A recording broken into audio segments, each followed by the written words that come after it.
आप सभी को मेरा नमस्कार। वर्तमान में कोरोना महामारी को दृष्टिगत रखते हुए छत्तीसगढ़ विधिक सेवा प्राधिकरण के द्वारा जारी दिशा निर्देश के अनुसार हम आपके साथ तकनीकी माध्यम से environmental laws relating to constitutional provisions के बारे में जानकारी साझा करेंगे। सर्वप्रथम हम ये जानने की कोशिश करते हैं कि पर्यावरण है क्या। आसान शब्दों में कहूँ तो पर्यावरण जीव जंतु पशु पक्षी वन वृक्ष इन सभी को एक शब्दों में लेके आया जाए तो वह पर्यावरण है। हम मनुष्य भी इस पर्यावरण का एक हिस्सा है, इसलिए हमारा कर्तव्य बनता है कि हम उसकी रक्षा करें। भारत में पर्यावरण संरक्षण का इतिहास बहुत ही पुराना है। वैदिक काल के समय जीवन का मुख्य उद्देश्य यह माना जाता था कि प्रकृति के साथ सामंजस्य बनाकर जीना है। यह माना जाता है कि आदिवासी जनजाति प्रकृति की पूरा पूजा आराधना करते हैं, इसलिए उसका संरक्षण भी करते हैं। परंतु भारत में बढ़ते औद्योगिकरण, शहरीकरण एवं जनसंख्या वृद्धि के कारण पर्यावरण के गुणवत्ता में निरंतर कमी आ रही है। चाहे उसे गंगा नदी में हो रहे जल प्रदूषण कहें या दिल्ली में हो रहे वायु प्रदूषण या जोरों से पेड़ों की कटाई की वजह से हो रहे ग्लोबल वार्मिंग कहें। विश्व स्तर पर पर्यावरण संबंधित चिंताओं पर चर्चा का पहला प्रयास सन 1972 में संयुक्त राष्ट्र द्वारा आयोजित स्टॉकहोम सम्मेलन में किया गया था। उक्त सम्मेलन में भारत भी हस्ताक्षर करने वाला एक देश है। उक्त सम्मेलन के अनुसार हमारे भारत देश के संविधान में 42वें संशोधन के माध्यम से अनुच्छेद 48 का एवं अनुच्छेद 51 का को अंगीकृत किया गया था। चलिए अब हम बात करते हैं कि भारत के संविधान में वो कौन कौन से अनुच्छेद हैं जो पर्यावरण संरक्षण से सीधा संबंध रखते हैं। भारत के संविधान के भाग 3 के अनुच्छेद 14 यह बात करता है कि विधि के समक्ष सभी व्यक्ति एक समान हैं। मतलब विधि के दृष्टिकोण से सभी व्यक्ति को एक ही समान देखा जाएगा। उसी तरह विधि के समक्ष सभी व्यक्तियों का स्वच्छ पर्यावरण को उपभोग करने का समान अधिकार है। अनुच्छेद 21 जो कि प्राण एवं दैहिक स्वतंत्रता के बारे में बात करता है। मतलब किसी भी व्यक्ति को उसके प्राण एवं दैहिक स्वतंत्रता से वंचित नहीं किया जा सकता। उसी तरह संपूर्ण स्वच्छ पर्यावरण को अनुच्छेद 21 के अंतर्गत पाया गया था। माननीय उच्चतम न्यायालय द्वारा केंद्र विरुद्ध स्टेट ऑफ यूपी में यह माना है अनुच्छेद 21 की परिभाषा के अंदर स्वच्छ पर्यावरण का अधिकार भी आता है। अनुच्छेद 48 का के तहत राज्य का यह कर्तव्य है कि वह पर्यावरण का संरक्षण तथा संवर्धन करे। ये तो हो गई हमारे अधिकारों की बात। अब हम बात करते हैं हमारे कुछ कर्तव्य के बारे में।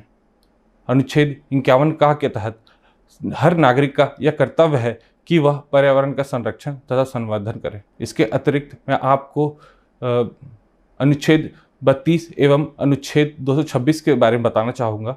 इन दो प्रावधानों के अंतर्गत कोई भी व्यक्ति अपने संवैधानिक उपचारों के लिए माननीय उच्च न्यायालय तथा माननीय सर्वोच्च न्यायालय का दरवाजा खटखटा सकता है। ये तो हो गए हमारे संवैधानिक प्रावधान के बारे में। अब आइए हम बात करते हैं ऐसे कौन कौन से कानून हैं जो सीधा संबंध पर्यावरण संरक्षण से रखते हैं, जो निम्न प्रकार से हैं।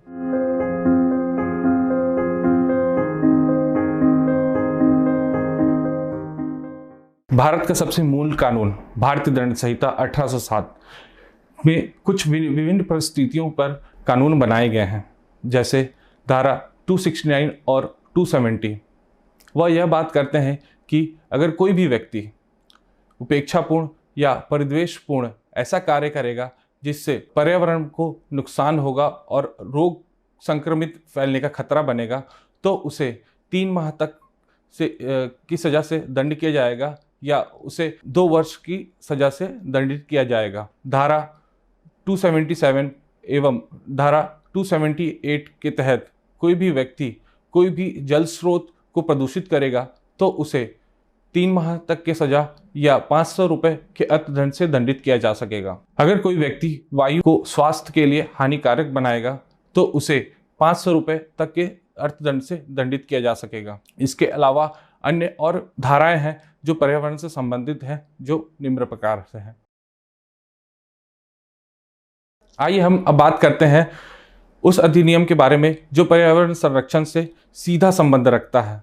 पर्यावरण संरक्षण अधिनियम 1986 सन 1972 में हुए स्टॉकहोम सम्मेलन के तहत इस अधिनियम को बनाया गया था। धारा 15 के तहत कोई भी व्यक्ति अगर शासन द्वारा बनाए गए कानून, आदेश या निर्देश का उल्लंघन करता है तो उसे 5 साल तक की सजा दी जा सकती है या 1 लाख रुपए तक के जुर्माना से दंडित किया जा सकता है। धारा 16 के तहत प्रदूषण फैलाने वाला अगर कोई कंपनी है तो उसे उसके इंचार्ज या उसके कार्यभार में सम्मिलित व्यक्तियों को इसी तरह की सजा दी जा सकती है। आइए अब हम बात करते हैं एनजीटी के बारे में, नेशनल ग्रीन ट्रिब्यूनल के बारे में।